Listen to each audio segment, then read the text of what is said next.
इससे पहले वाले वीडियो में हम लोगों ने पढ़ लिया है हर्यक वंश के बारे में। हर्यक वंश, तो हर्यक वंश का जो पहला शासक था,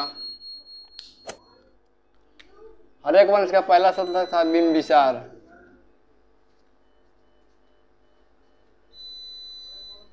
उसके बाद से उसका पुत्र था अजातशत्रु। अजातशत्रु, बिंबिसार की हत्या उसके पुत्र अजातशत्रु ने कर दिया और खुद राजा बन गया, और अजातशत्रु की हत्या उसके पुत्र उदयन ने कर दिया।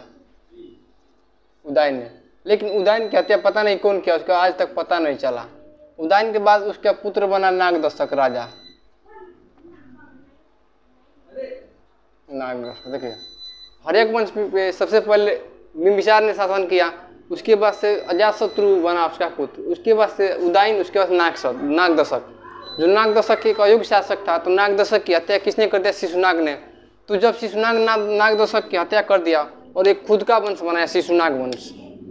ये था पहला वंश हर्यक वंश। दूसरा वंश जो है शिशुनाग वंश।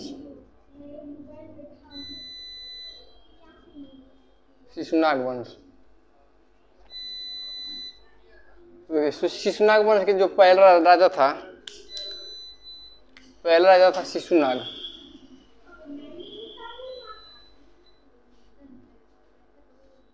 यानी इसकी जो राजधानी था, इसने राजधानी वैशाली को बनाया था,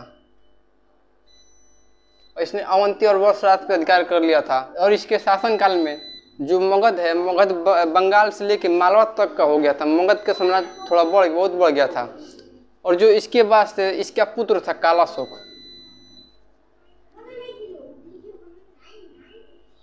शिशुनाग का पुत्र था कालाशोक। शिशुनाग के बाद बना राजा कालाशोक। तो कालाशोक जब राजा बना तो सबसे पहले इसने क्या किया? पाटलिपुत्र को राजधानी बनाया।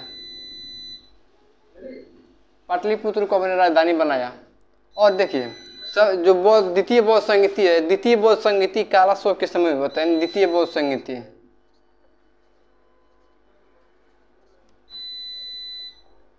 द्वितीय बौद्ध संगीति जो कालाशोक के समय हुआ था। उसके बाद देखिए जो इसके अंतिम शासक था, शिशुनाग वंश का अंतिम शासक नंदीवर्मन था।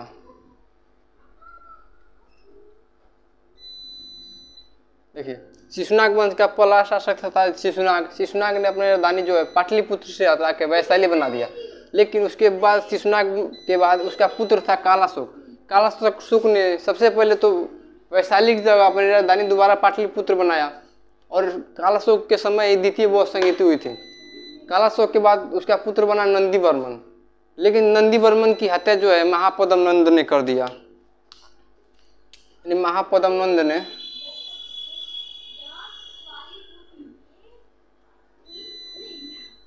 पद्मनंद नंदीवंश की हत्या कर नंदीवर्मन की हत्या कर दिया। जब नंदीवर्मन की हत्या कर दिया उसके बाद से महापद्म नंद वंश की स्थापना किया। नंद वंश। अब देखिए मगध पे 7 राजवंशों ने शासन किया। सबसे पहला शासन हर्यक वंश ने किया। हर्यक वंश में 4 राजा हुए। शिशुनाग, उसके बाद से दूसरा जो शासन है शिशुनाग वंश ने किया। उसके बाद तीसरा शासन नंद वंश ने किया। तो नंद वंश ने में सबसे पहले महापद्म नंद जो है नंद वंश की स्थापना किया।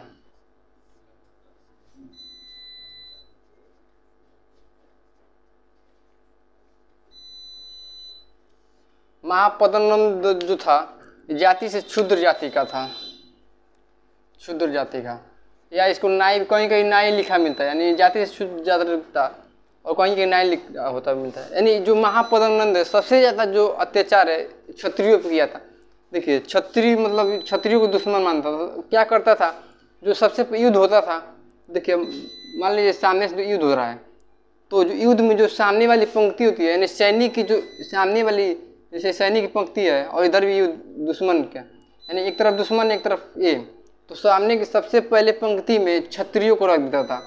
और सामने वाली जो पंक्ति में जो सबसे आगे जो सेना रहेगी उसी को सबसे पहले वही घायल होता है। यानी 90% जो सैनिक है सामने वाले पंक्ति में जो रहता है 90% सैनिक उसमें से मारे जाते हैं। तो ये क्षत्रियों को सामने वाले पंक्ति में ही रखता था, इसलिए मतलब ये बहुत खतरनाक था। महापद्म नंद ने सबसे पहले जोड़ जो है केंद्रीय सेना पर दिया था।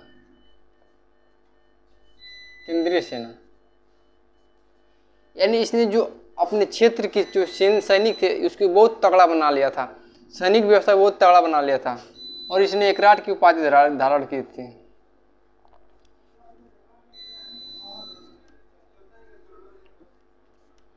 और इसने एकराट की उपाधि धारण किया था, एकराट। यानी इसी नंद वंश के समय, घनानंद महापद्म नंद के समय नंद वंश में जो सैनिक थे, नंद वंश सैनिक बहुत ही तगड़ा बना लिया था अपने सैनिक व्यवस्था की, केंद्रीय व्यवस्था को, और इसने एकराट की उपाधि धारण की है। इसके बाद से इसका जो पुत्र था घनानंद राजा बना। घनानंद, जो घनानंद है बहुत ही क्रूर शासक था। घनानंद बहुत ही क्रूर शासक था। घनानंद जो है नंद वंश का अंतिम शासक था। इसने नहर का काम किया, नहर बनवाया था, नहर का काम किया था। और इसी नंद वंश के घनानंद के टाइम ही जो सिकंदर था, सिकंदर भारत पे आक्रमण किया था, लेकिन उसने घनानंद की विशाल सेना को देख के वापिस चला गया था सिकंदर। ठीक है, जो महापद्म नंद ने क्या किया था, केंद्रीय बल पे ज़्यादा फोकस किया था, केंद्रीय सेना पे ज़्यादा फोकस किया था। और इसके जो अंतिम महापद्म नंद के नंद वंश के जो अंतिम शासक था घनानंद के टाइम में केंद्रीय सैनिक जो है और ही मजबूत हो गए थे। जो सिकंदर ने भारत पे आक्रमण किया तो उस टाइम जो है नंद वंश घनानंद का शासन था, और इसी घनानंद की सेना को देख के सिकंदर वापस चला गया था भारत से। देखिए, जब सिकंदर इस पर हमला किया, जब हम घनानंद पढ़ेंगे इसके बाद से पढ़ेंगे कि सिकंदर ने कैसे हमला किया था। तो घनानंद ने क्या किया था, नहर बनवाया था। उसके बाद देखिए घनानंद ने किया था अपने दरबार से चाणक्य को अपमानित किया था। चाणक्य जो इन चाणक्य का पुराना नाम जैसे इनको कौटिल्य भी कहते हैं, चाणक्य को अपमानित कर दिया था। चाणक्य जब अपमानित होने का मतलब दरबार से अपमानित करके निकाल दिया था, तो चाणक्य ने क्या किया, चाणक्य के शिष्य थे चंद्रगुप्त मौर्य। चंद्रगुप्त मौर्य, तो जब चाणक्य को अपमानित कर दिया तो चाणक्य ने अपने शिष्य चंद्रगुप्त मौर्य को बहुत मतलब ज्ञान दिया, और चंद्रगुप्त मौर्य को राजा बनाने के लिए जैसे एक तरफ तो जब सिकंदर भारत से वापस गया तो मतलब मगध पे अशांति फैल गई थी, अशांति। और उसी अशांति का फायदा उठा के चाणक्य और चंद्रगुप्त ने धीरे धीरे अधिकारी करते गए, और चंद्रगुप्त ने घनानंद की हत्या कर दिया। चंद्रगुप्त ने घनानंद की हत्या कर दिया, और जब घनानंद की हत्या कर दिया चंद्रगुप्त में, और उसके बाद मौर्य वंश का बनाया, चौथा वंश मौर्य वंश।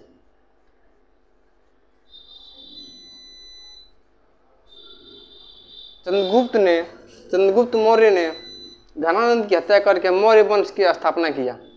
और देखिए जो मगध पे 7 राजवंशों ने शासन किया, तो हर्यक वंश, शिशुनाग वंश, नंद वंश, मौर्य वंश। तो देखिए इस नंद वंश से